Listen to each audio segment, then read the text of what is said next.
กูยาดตัวว่าหัวหน้ากูรงเสียเดี๋ยวนี้เราใช้กูเที่ยในมลองกูเนี่ยจะหอ YouTube นี่จะว่าใช้ปอกกูหัวนอเที่ยรงนะอย่าเธอรงเดป้า subscribe กูเที่ยป้านเนี่ยรู้ชื่อตะกูเที่ยอย่าถอมั่วจะสะสื่อเที่ยสุดแสงเชียกูจอเตอในเที่ยลิปอนะ Integrity Window Installation อย่าเป็นมองอีลุลานลัววอเจซอเจเที่ยลงกอใจยอดหอลุลามินนิโซตาเที่ยออลุนตรงยอดหอวิสคอนซินซิลีโอเคลเที่ยมานามานียก็ลุเจมจะขอตรงขอใจเตโกโก้ดีๆปาเที่ยงกีหิงกีไฟฟ้ากี่เลยเป้มวลิเปล่าพาดอลลาร์เราป้านลงจะขอใจตัวก็ถอดลงตาเลยก็มาโอลีเทเราต้องเป้ลงก็จะขอตรงขอใจตาเลยก็โยปอให้เด็กก็ตรงกีไฟฟ้ากีหิงกีแก๊สเดยโยพังยีเดคอนโดมดจีก็หูสต้องต่อตัวเป้ไปตัวสต้องยอดจอ GE เปล่าเป้ E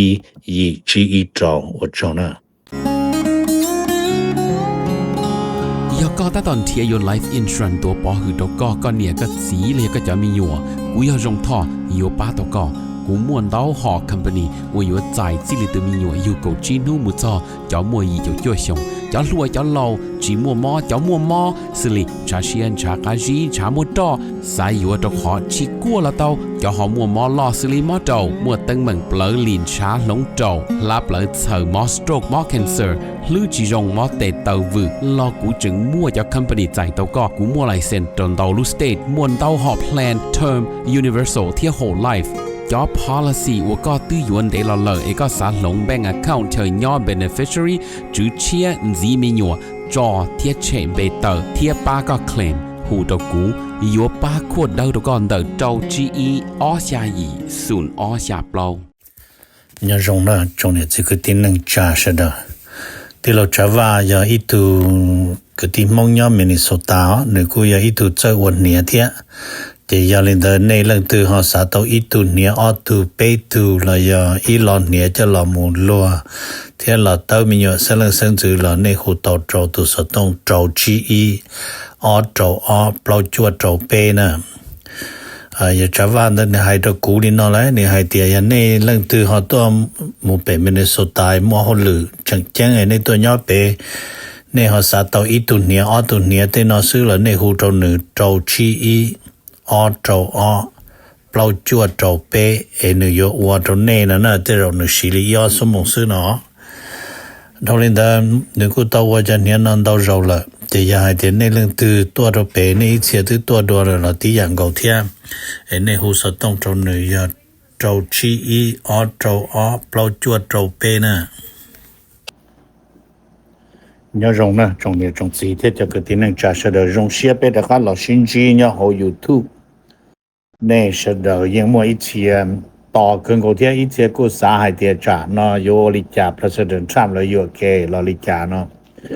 แต่ชิมากูจังให้เทีย President Trump จังบ้าหรือยาเนาะที่ยันเดกูยละถามไม่จีจะสอสื่อเทียสื่อเส้นว่ากูหมดเชิกบอกnhớ trong đó lưu ý领导nó vấn题trâu xong ở chia năng够trâu nó thì nó tự giờ gì领导vấn题trâu thì giờ领导nó mà nhớ trong cái ý nó trở đi qua CNN show nó CNN nó thì giờ mấy cái cho không lỡ show cho President Trump mà lỡ show hay tiền President Trump dismissed nó low ammunition report nè and he said the U.S. have a massive amount of munition เขาต้องใช้ลิจาเนาะจะใช้ลิกูใช้เนี่ยกูใช้ลิเนาะเนาะ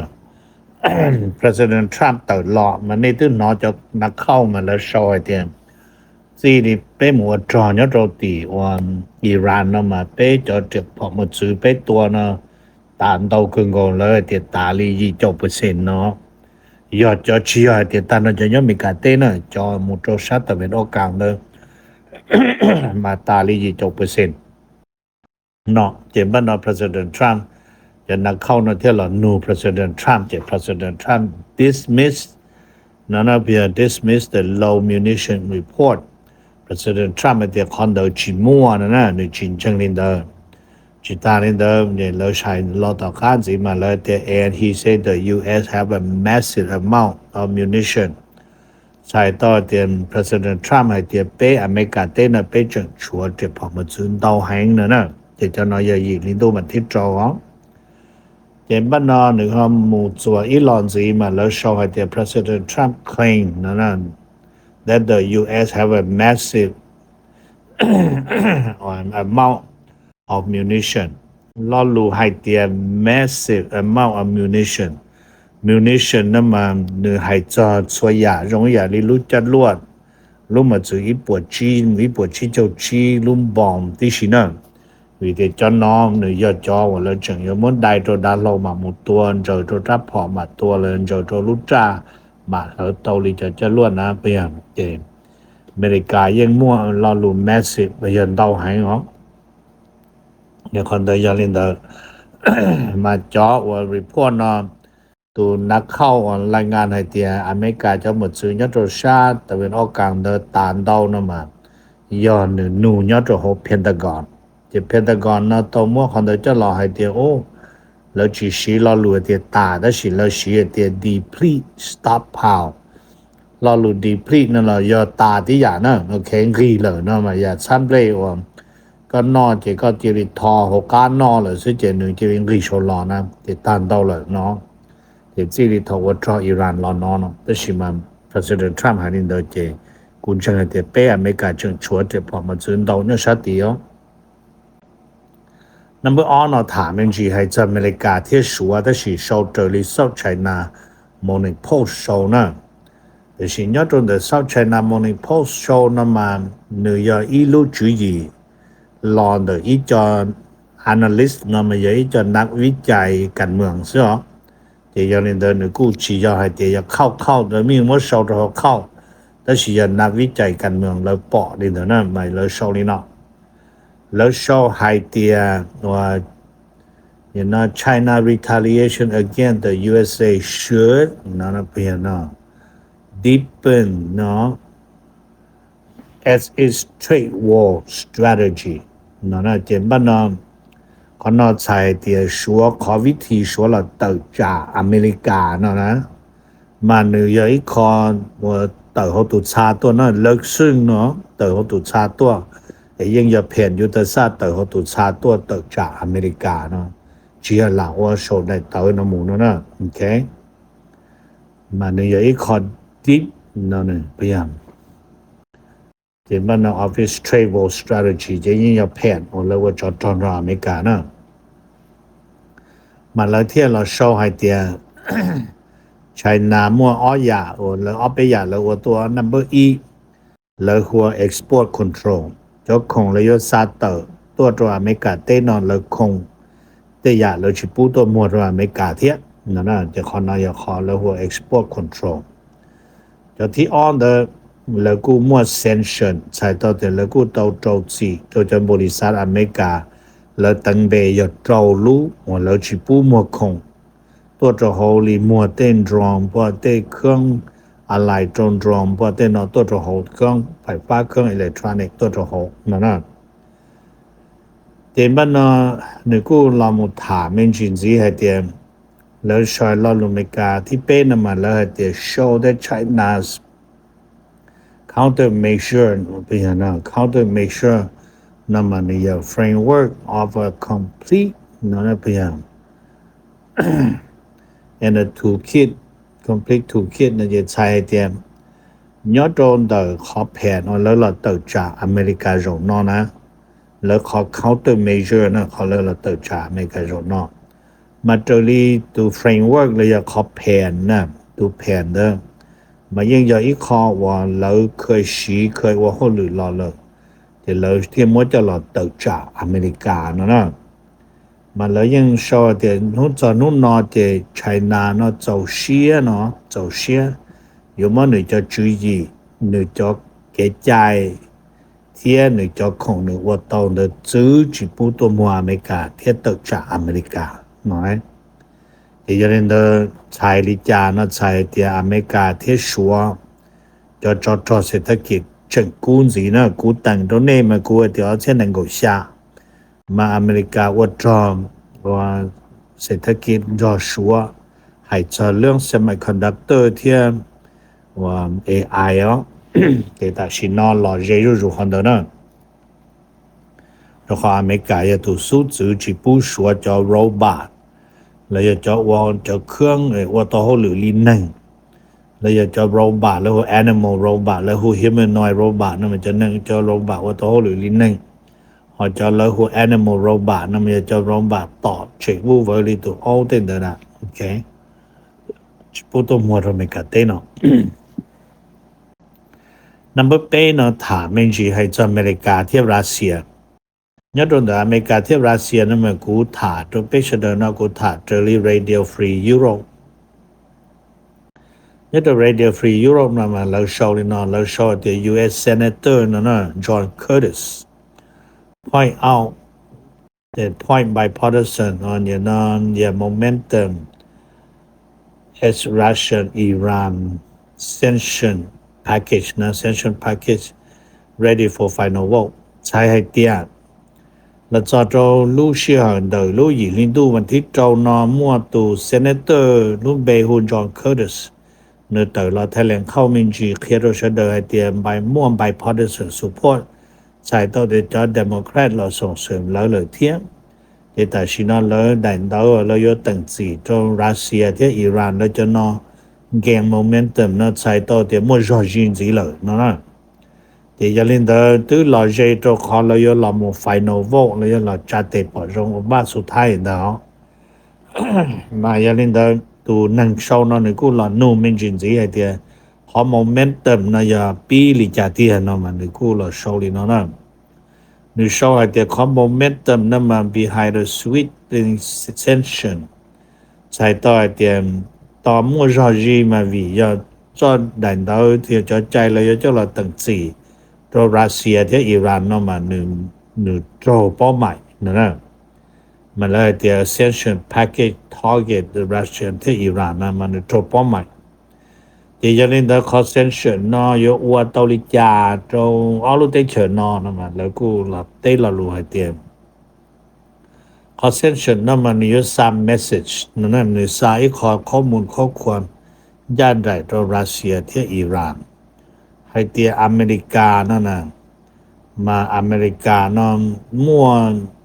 ใจมั่วจุยจอใจจออิทธิพลต่อ President Trump อยู่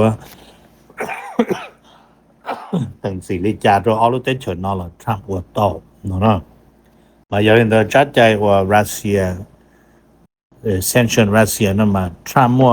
พาวเวอร์ดาวเนี่ยเขาเนาะnumber ว่าเปล่าเนาะถามมินจีให้จอนเดอว่าอเมริกาเที่ยยูเครนนะอเมริกาที่ยูเครนนั้นมาแต่ชินอเตียนาโต้กูย่อให้เตียแล้วโชว์มาแล้วโชว์เตียนาโต้ will urgently get air defense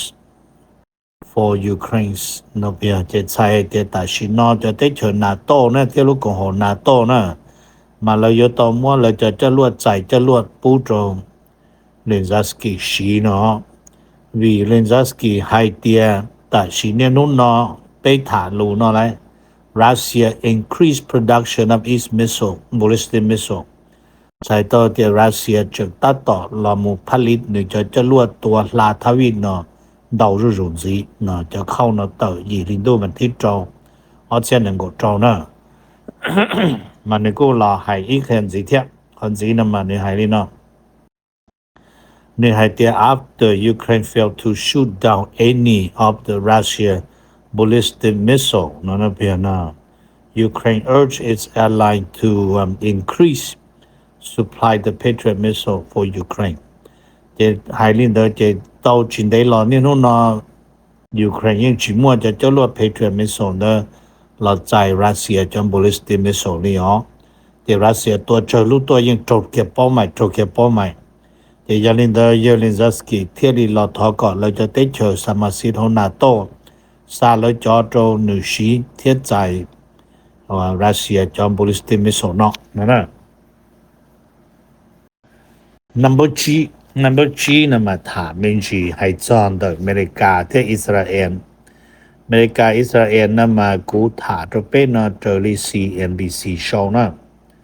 มันยอด CNBC นะมาแล้วโชว์เลยเนาะแล้วโชว์ให้เดีย Iran's Hormuz Strait plan เปียนะ reportedly blocked US and Israel ship ใช้ต่อให้เดียได้แผนว่าตาชินออิหร่านเทียโอมานก็ชิถาให้เดียก็มัวถาโหเดียก็ยกที่ส่งเคฮอร์มุสนอโตจงก็เท่าคงผ่านเด้อนะที่ตอตันทอตรงเดียเตจองก็ได้สิมาจิปูจูจิปูจงก็อเมริกาเทียงก็รัสเซียหลอกผ่านทัดจัดเด้อนะโอเคเจ็บบ้านเนาะ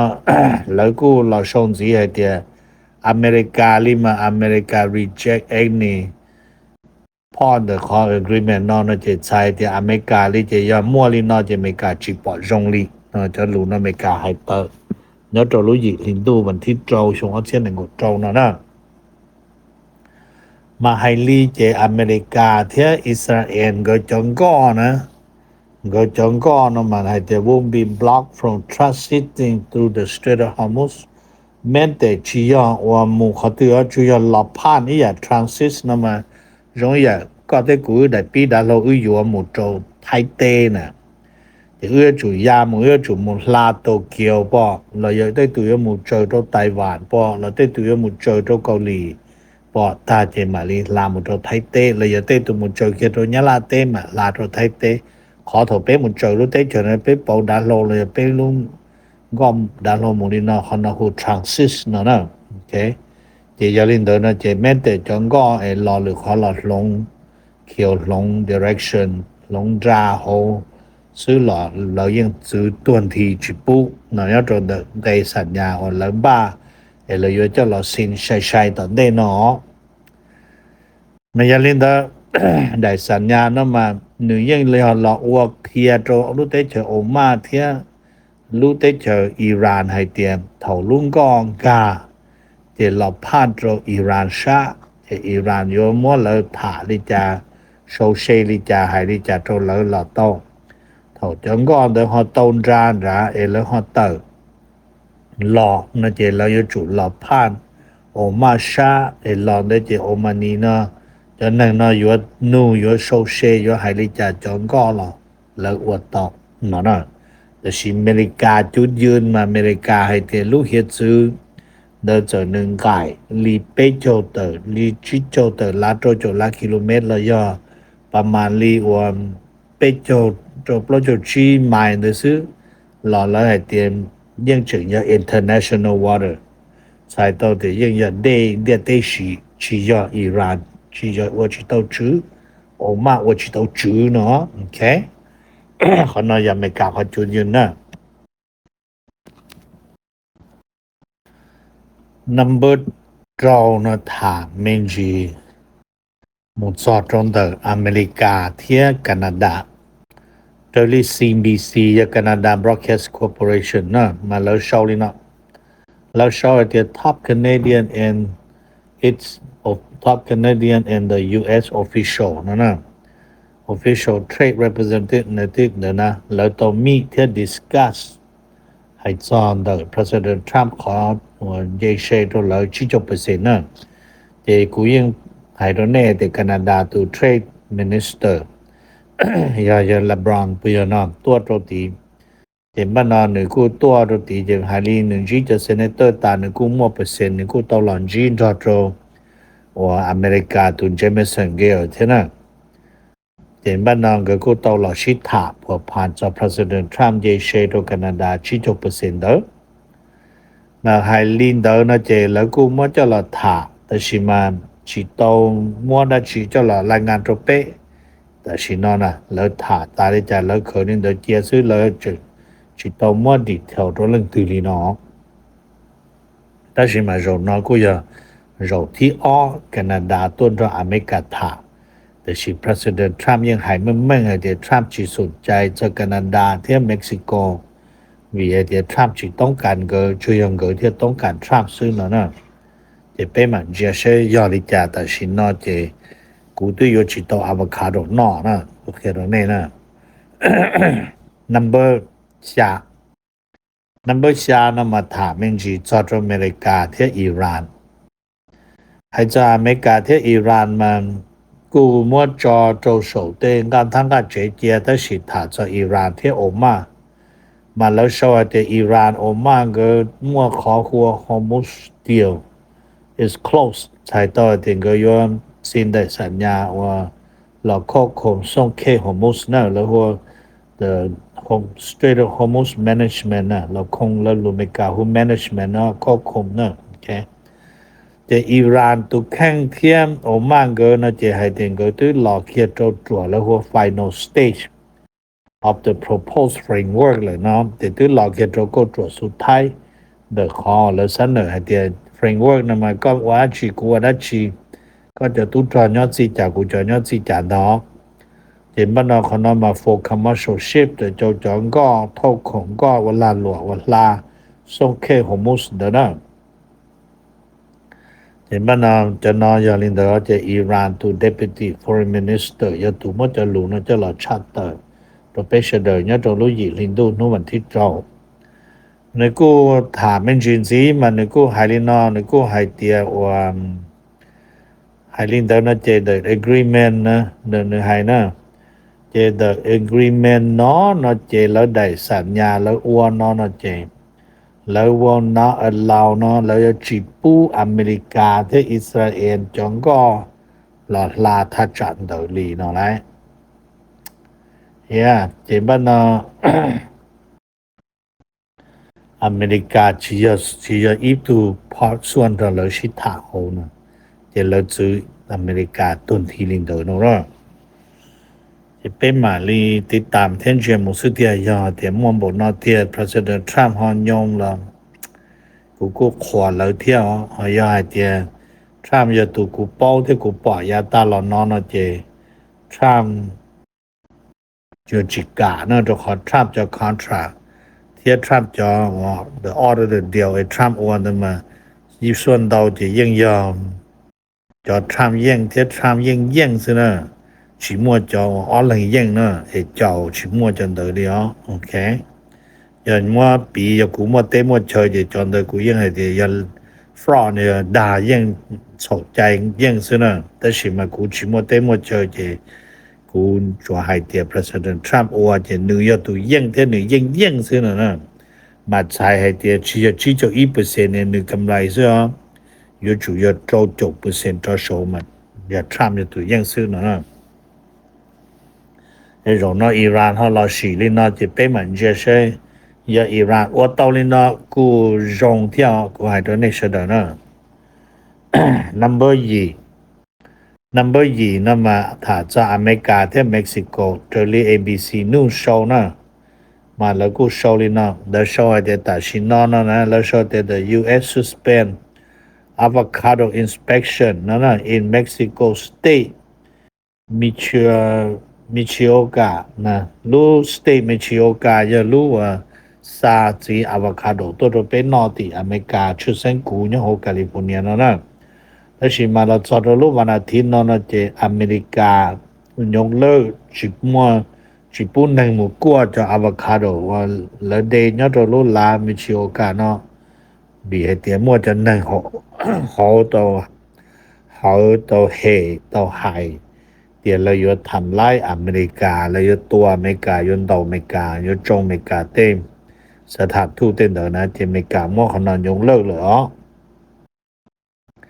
มาแล้วก็ให้เตียอเมริกานั้นต้อง suspend all governmental operation นะจะช่วยยาว่าของรัฐบาลอเมริกาว่าเนี่ยตรงเม็กซิโกรูสเตทมีโอกาสจะลงล้านตันที่ชิงเตียเราจะนั่งตัวเฮอเมริกาที่ยาลินเดอร์เขาลดล่างนั่นจะใช้ลิจาเนี่ยแต่แล้วเขาจะ inspection of avocado ที่ยาลินเดอร์ avocado แล้วจีกวดที่ avocado ตัวชิตอเมริกาจก็ avocado ชิโมกะเตอร์เนี่ยแล้วจูกวดตาแล้วจะเอาใช้ตัวมาที่ตัวจอโตแคลิฟอร์เนียนะจอเฟรสโนกูที่ตัวนอก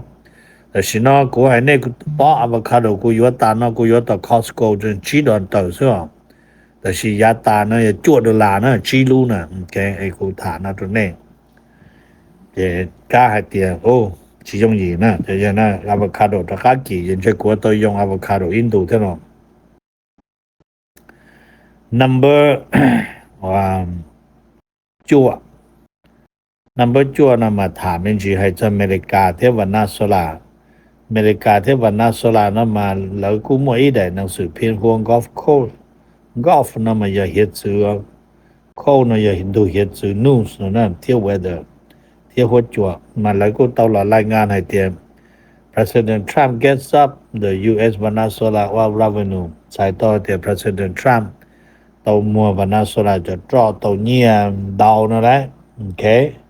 แต่ชิมันนี่กูรอให้นำบัตรเนาะ hundreds นั่นน่ะ of million of dollar เพื่อนน่ะมาในวันนี้น่ะ store high เจ็บบ้านน่ะจอเนี่ยแต่มาตกจะล้าน$ซื้อแต่ชิมันหลังการโจยรู้ธนาคารตัว President Trump เลยเทียบเป้าสิเทียนน่ะเจ็บแล้วกูให้เทียบวันน่ะสระจอเอารับนูน่ะจะเนี่ยว่าโตเด้อมัววันน่ะสระจะจ้อนะลอมุนมาแล้วกูให้เทียมนึกจะลอนยันได้จะโหอเมริกาซื้อน่ะนั่นน่ะเจ็บนึกจิตต้องการจนได้วันน่ะสระรู้account ลีน่ะมาจะเนี่ยนอนเสียงกาจิตตอวันน่ะสระจีนุตือหลอนน่ะเต็จีรู้อีหลินดูนู่นที่เป้ยงว่าเช่นนั้นก็เจ้าว่าอเมริกาต้องการมดโฮวันน่ะสระมัวท่านมันดูโรเที่ยนึปันเนี่ยเจ้าตัวหมูย่อโรตีนิวยอร์กในนู่นนอนมอดาวใช้ทีวีเที่ยชิเตอร์เนี่ยตีนะเด้อซื้อน่ะนะโอเคเจหานี่เด้อเจแล้วชิปอเนี่ยลีนะเที่ยแล้วจะมันดูโรตัวได้ชนะเจนเช President Trump เลยสามว่าจะเยี่ยนเลยเสียเจ้าละหมูอยู่เราอยู่หมอตรงอันนี้จีนนอเที่ยเนี่ยnumber 9นะมาถามเป็นจีให้อเมริกาที่คิวบานะอเมริกาที่คิวบานะมาจอลีนิวยอร์กไทม์โชว์มานิวยอร์กไทม์โชว์นะมานิวยอร์กให้เตีย CIA set up a secret Cuba task force as a President Trump's pressure on Cuba แต่ชินนะ CIA จะขออยู่เตาคิวบานะแต่ CIA ตัวจ่าอีกคณะว่าละมุว่าเขาหรือแล้ว task force โจรู้ได้เจอคิวบาเหรอเห็นบ้านเราอย่าวิริจาที่จุมัวคณะนอนมันเหนื่อยนะโถมัวคณะนอนเหรอนะเจเหนื่อยนี่นะเหนื่อยเตียเหนื่อยเที่ยลีมัวขอว่า quietly direct more money เห็นบ้านเราถอนเจมัวป้านเจแล้วเที่ยลีจงมัวเนี่ยโชจะหมู่ป้าโตคณะนว่าเขาหรือโจคิวบา number more human มัวเกียนนั่งนะอย่าแล้วหาอยู่สีนั่งได้จากคณะนอย่าจะยนเทียนนั่งทุละ number เปอย่าแล้วยนเทีย technical resource นะสิริพอด้านเรามาซื้ออาจีจะเนาะป้านหนึ่งเนาะอย่าป้าอยู่หลีจะเขาหรือเนาะตามเราที่สีเนาะนะแต่อย่าลืมเดินนะขอให้เตียลูกหอบเพียอย่าวิริจา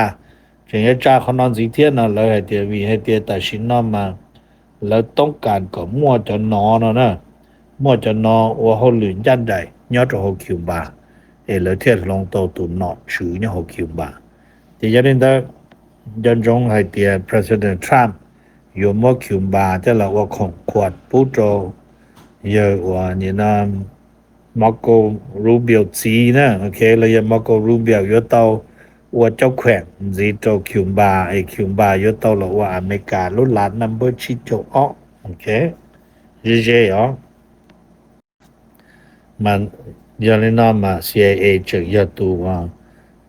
จูรู้ชื่อนะก่อนรอที่ว่าจะนะก็เตียนะโอเคnumber 9นะมาเปียมินจิจะ Middle East Crisis Update ให้จะสัมภาษณ์ยอดตัวชาติตะวันออกกลางโดยวันนู้นนอกูปอกเขาถึงกู้ชับเราเพียนั่นมาเขากู้ชับเรามาให้ลินอนะให้เตีย Iran say a deal with Oman เพียนะ to reopen the Strait of Hormuz is close สายต่อที่อิหร่านชาติเตอร์ตัวเป็นเชเดอร์ให้เตียขออวยรอสิ้นสัญญาณโอมาว่าควบคุมส่งเคฮอร์มุสเดอมาเจขออยู่เตียละนะ being on the final stage แต่ชินตุละจะเกิดก็ตรวจสุดท้ายเกี่ยละนะที่ยาลินดาโอลีลังตือยตูยุดคงอเมริกาพยจอดใจตัวทราบเลยเดี๋ยว no Iran will control the Strait of Hormuz on the inbound side 才到的整个最龙家都送开和木伊朗要都空都三家我要领导呢我人呢我妈我去我妈呢你做 control 整个我呢到好送开和木的到木是也要อเมริกา呢就有整个家都送开和木的了伊朗去补到伊朗要都走去补家呢 OK 但是那个伊朗要上路多就这给整个要做红的对呢就给连下死下老老下死木就要领导伊朗都下死嘞 OK就那个海里那条就 hot traffic 就个热空热沙呢不呢就这里的呢就知道领导送开和木那么你还得 work close for US and Israel ship Good luck 我从中下昨天也那个到美利加的个到以色列里海点嘛哦กูที่อยู่รถสายยงหมอนะจะยังนะกูหายแน่นะโอเคทุกคนจะยังคือต้อนอนเชยจาเราอยู่ต้อสร้างสอนหังเราเนาะว่ากูอยากที่ปรึกษากับ President Trump มาจะกูต้อก็สร้างสอนญาเราเนาะทุกคนเลยสร้างสอนจิตใจ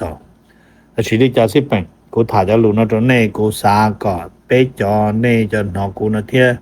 สลานะเสียสลา$100นะโอเคเราอยู่ตัว